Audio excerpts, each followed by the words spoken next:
Far to the south, in the desolate fortress of Machaerus, John the Baptist was still held captive, but even there he had heard of the acts and deeds of Jesus, the man whom he had called the Lamb of God. And when two of his followers came secretly to his cell, John begged them to go to Jesus and ask if he was truly the one who was to come. And obedient to John's request, they undertook the long, arduous journey. Northward they traveled, across the hot, bitter, salt shores of the Dead Sea, up the fertile valley of the Jordan, skirting Samaria, coming at last to the Sea of Galilee. Through Kinnereth they journeyed, Tiberias, Magdala, and at last they came to Capernaum. Do you believe that I am able to do this? Let it be done to you according to your faith.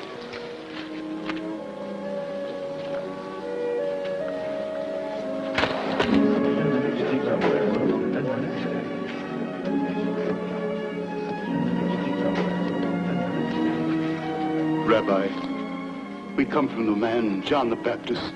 He's imprisoned at Machaerus. But he has no fear. His spirit is as strong as ever. He sent us to ask a question of you. Ask what you will.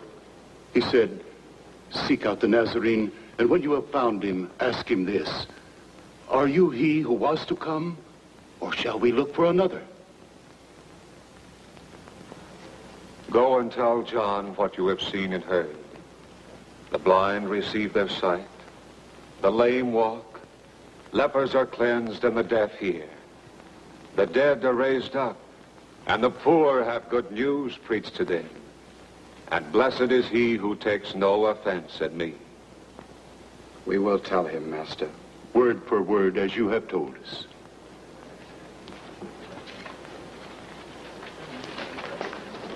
Who are those two? Followers of a prophet called John the Baptist. Prophet? A wild man clad in skins, dining on locusts and wild honey? I've heard it said that he was sincere, devout. Ranting, raving madman. Enough. What did you go into the wilderness to behold? A reed shaken by the wind? A man clothed in soft raiment? Behold, those who are gorgeously apparelled and live in luxury are in king's courts. What then did you go out to see? A prophet? Yes, I tell you, and more than a prophet. This is he of whom it is written, Behold, I send my messenger before thy face, who shall prepare the way before thee. Truly I say to you, among those born of women, there has risen no one greater than John the Baptist. But to what shall I compare the men of this generation? What are they like? They are like children sitting in the marketplace and calling to one another, We piped to you and you did not dance. We wailed and you did not weep. For John the Baptist has come eating no bread and drinking no wine. And you say he has a demon. The Son of Man has come, eating and drinking. And you say, Behold, a glutton and a drunkard, a friend of tax collectors and sinners. Yet wisdom is justified by her deeds. Now you are hearing the truth, real truth, not the half-truths of men. Men who would weigh us down with the yoke of 1,000 laws. Laws that we cannot understand. Come to me, all ye who labor and are heavy laden, and I will give you rest. Take my yoke upon you and learn from me. For I am gentle and lowly in heart, and ye shall find rest for your souls. For my yoke is easy, and my burden light.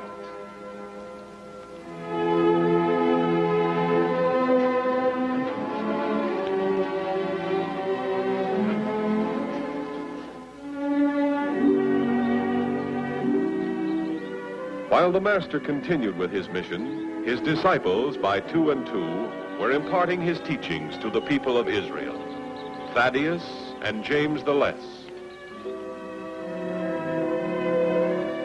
Bartholomew and Thomas, bringing word of a new concept of God's kingdom, of a kingdom in which the living Spirit of God ruled by love.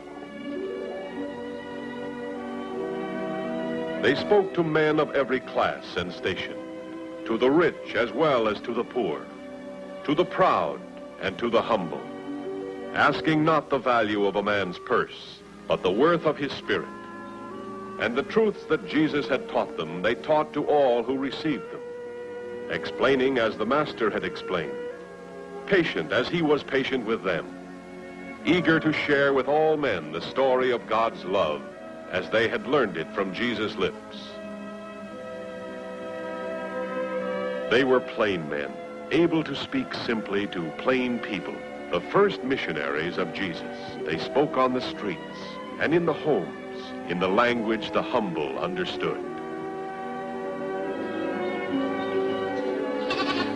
And as the Master had commanded them, they ministered to the sick, the lame, the afflicted.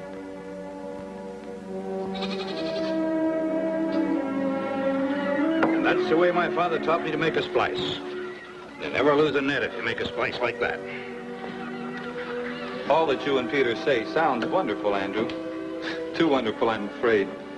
If earning a place in God's favor is as simple as you say it is, why do the scribes and Pharisees trouble themselves with 1,000 rules? God's rules are simple. It's man's misunderstanding that's made them complex. Oh, yes, but surely those who have devoted their lives to following the law and every twist of the law should stand first before the Almighty. Oh, Jesus tells us that all men shall be judged by their sincerity, not by their acts. He said that the kingdom of heaven will be like this. A net cast into the sea, gathering fish of every kind. We can pull in our nets and separate the good from the bad. Just so will God's angels separate the men. You, me, the scribes, the Pharisees, the whole catch. The good they'll save. The evil, they'll cast away. It'll be as simple as that.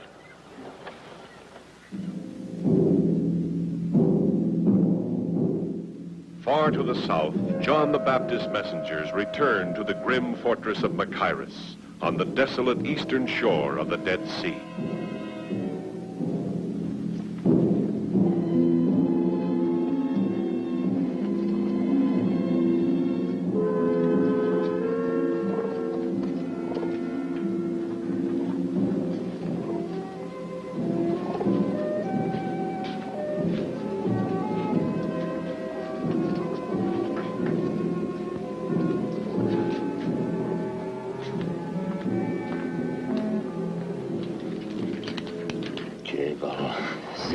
You are unharmed, Master? Oh, yes, I am quite safe, for the time at least. The whole castle is busy with preparations for Herod's birthday feast. I've been completely forgotten.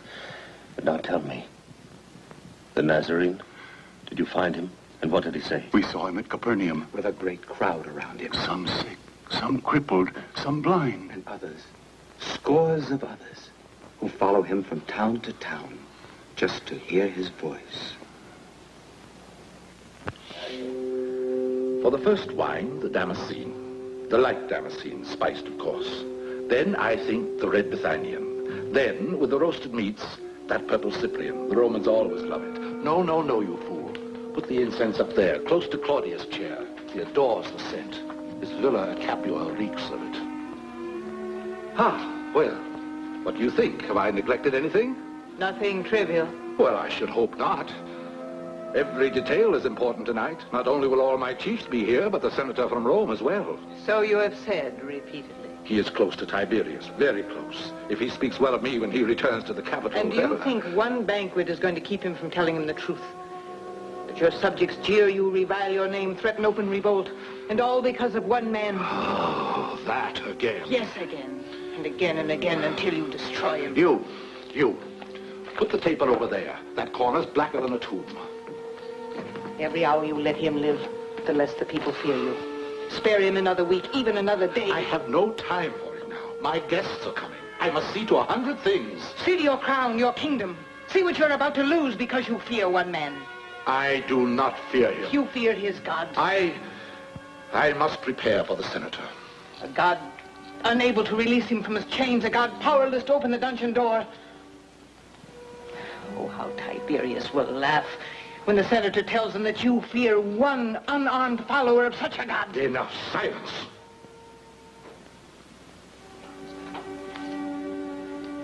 Wait. See that the Princess Salome is prepared to dance for my guest tonight. My daughter dance for your wine-drenched guests? It is my order. I command it.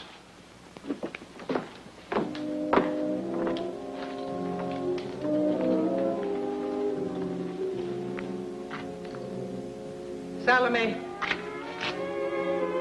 stay in your quarters tonight. Do not leave them. But the Tetrarch ordered You are my daughter, not his. Do as I say. It was his thought, not mine. He thought his guests would be flattered if a princess danced for them. The whole country ready to rise because of one man he's too superstitious to execute, and all he thinks of is to flatter his guests. Do you know why he fawns on the emperor's minions?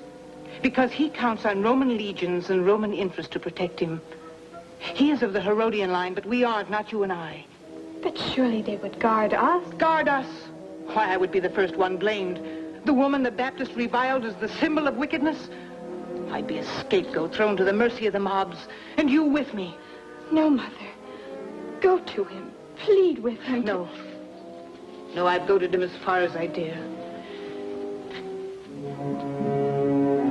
But there might be one way. If you did dance tonight, and your dancing pleased him, he would be sure to offer you a reward. A gift as a token of his pleasure. And in the presence of such important guests, he would be eager to appear more than generous. He might even offer you your choice of gifts. No, Mother. You must. You must. Many who followed you now follow him, but none are certain whence he draws his powers. Do you know, Master? Once before, near the Jordan, I was asked this question. My answer is still the same. No one receives anything except what is given him from heaven. As for the people turning to him, so be it. So be it. He who has the bride is the bridegroom. The friend of the bridegroom rejoices in the bridegroom's voice. And therefore this joy of mine is now full. He must increase. I must decrease. Oh, now it is long past time for you to go. I have endangered you holding you this long. Oh, the danger. Master, we are not afraid, Master. You have done well. Extremely well. Now I know a greater peace than I have ever known. May the grace of the Lord be with you. And with you, Master. You, Master.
Rise, Princess. Rise and be rewarded for having given enjoyment to my honored guests.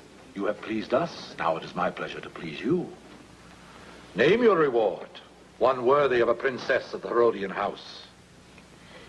Your Majesty has been so generous to me already. Come, speak up. Your choice of the jewels in my coffer? A villa of your own beside the new palace? Ask me for whatever you wish, and I will grant it. I know not what to say, Majesty. Take time. Think what you most desire. And on my oath as Tetrarch, whatever you ask me for, I will give it to you. Even to half my kingdom.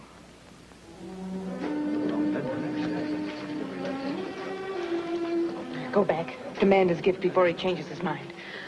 But what shall I ask?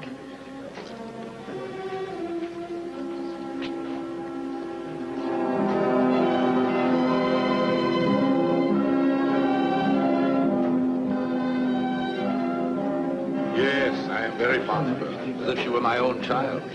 And indeed, we are of the same blood.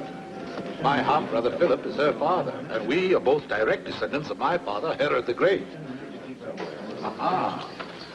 So you made up your mind so quick? Yes, Majesty. Then speak. And on my oath, your desire shall be yours. What shall it be? I want you to give me at once the head of John the Baptist on a platter.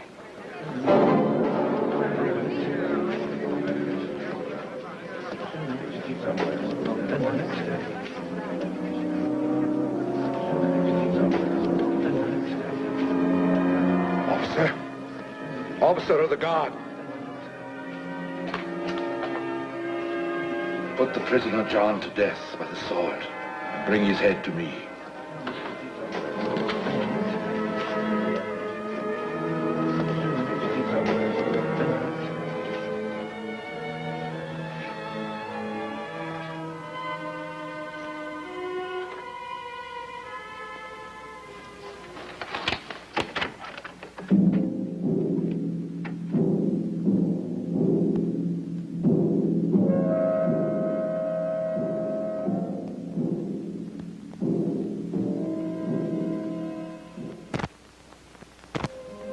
Or what woman, having 10 silver coins, if she loses 1 coin, does not light a lamp and sweep the house, and seek diligently until she finds it?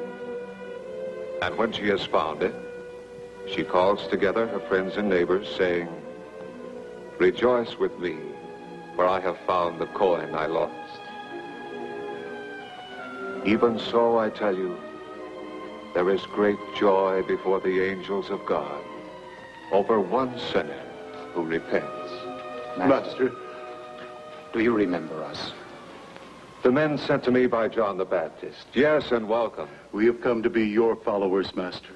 We and these 3 who have journeyed with us, they were his followers too.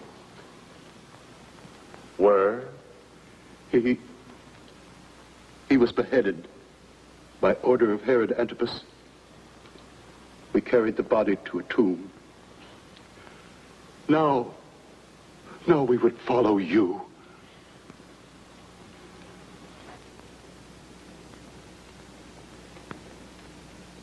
It is as I said. No greater man was ever born of woman.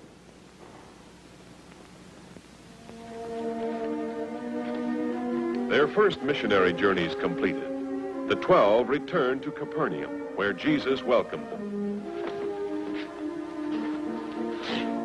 Now that we're all together again, I have news that John the Baptist is dead.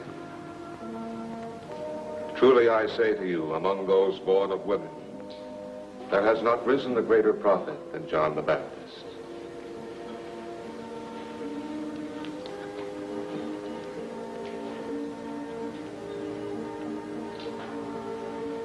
And he said to them, "Come away by yourselves to a lonely place and rest a while." For many were coming and going, and they had no leisure even to eat.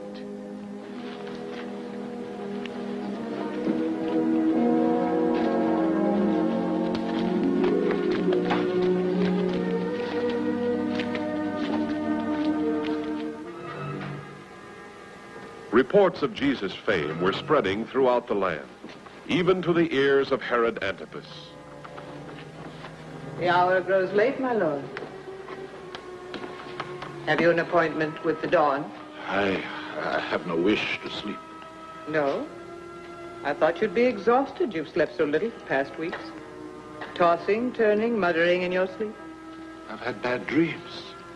Hideous dreams. Was that the messenger from the coast? What gossip had he from Caesarea? None. He came from the Decapolis. He brought reports on a man, Jesus, a rabbi from Nazareth. Things must be dull in Galilee. That's all the news he had to tell. It is said he speaks with the voice of the Lord. Wipes away the plague with the touch of a finger.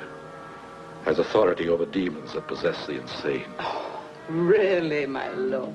And he says that all these tales are true. Well, then he's either a fool or a liar.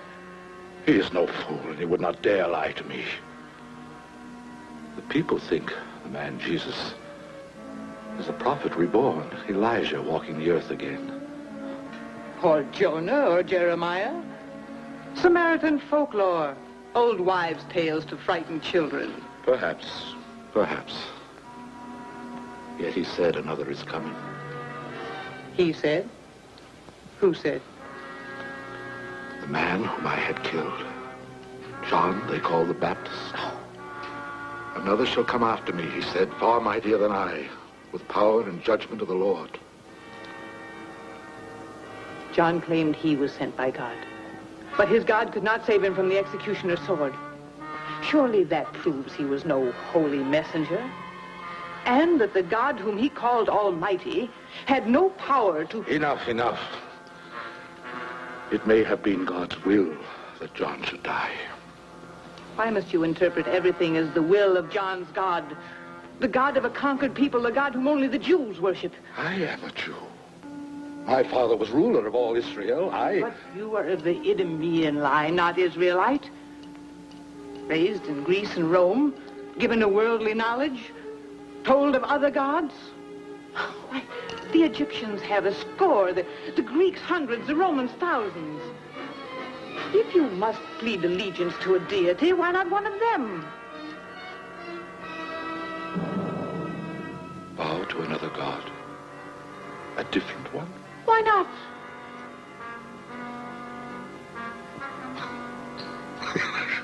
Yes. Why not? I am of royal blood. I'll choose my own god. Here. Let's pledge him with a toast. Which shall it be, eh? The Romans' Jupiter or the Grecians' Zeus? Baal of the East or the Egyptians' Seth? I do not care. You choose. Your choice is mine. Then I shall name, shall me? I dare not. The scriptures may be right. But there is only one God. Almighty, supreme, mighty beyond all might. And if there is, and if I have put to death his chosen man... John was not sent by God. His headless body rots in an unmarked grave. But his spirit still lives, greater and stronger than before. All that you sought to silence will not be stilled. All that John has prophesied is coming true. Jesus is not Elijah reborn. He is John the Baptist, risen from the dead. That is why these powers work in him.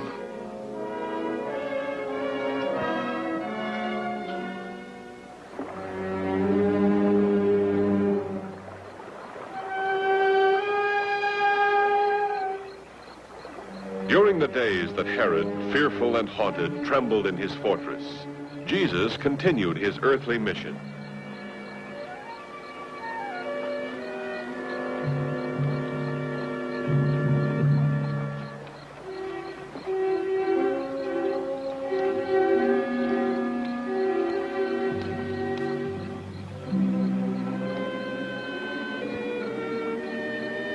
He hasn't slept? No. He must have loved the Baptist deeply. Andrew tells me that they were kinsmen. But no man can go on day after day without his rest. Not carrying the load that he bears, and the continual demands of the people, and now his grief for John. And the fact that Herod may strike at him next. I doubt if he fears Herod. He should. He has a following, and tyrants live in dread of men with followings. But Judas, the master is no threat to Herod. Any leader on the side of truth is a threat to tyranny. A danger to Tiberius, the puppets of Rome, Herod, his brothers, to Caiaphas. The Master doesn't preach revolt. He talks of love and forgiveness. Yes, I know. But Israel will never be free to love and forgive until her people unite against Rome. Rise to a leader who will guide them, order them, command them to obey. Another tyrant? No, a king. Their own king, a king of Israel. One they will accept as a David, a Moses, a Hezekiah. This is an old, old dream. For 3 centuries, people have talked of it, but accomplished nothing. But it will come. Not in a year or 2 or 3, perhaps, but when enough men are willing to die for a kingdom of their own. I was a zealot, pledged to restore Israel to its place among the nations of the world. For years, like all the Brotherhood, I preached hate and fight and destroy. But now I have heard the Master speak of love and forgiveness, and I want more than revenge or temporal power or the glories of this world. So do the rest of us, and the hundreds that have heard him, and the thousands that will. Well, perhaps you're right. Through that night and the days that followed, a great weight lay on the heart of Jesus. The death of John the Baptist meant more than the loss of a beloved kinsman. It marked the ending of the time of the messenger, sent to prepare the way. Now the task, the full task, rested on the shoulders of only one, to bring the word of the kingdom to all mankind, to train the men who must carry on the work when he could no longer be with them.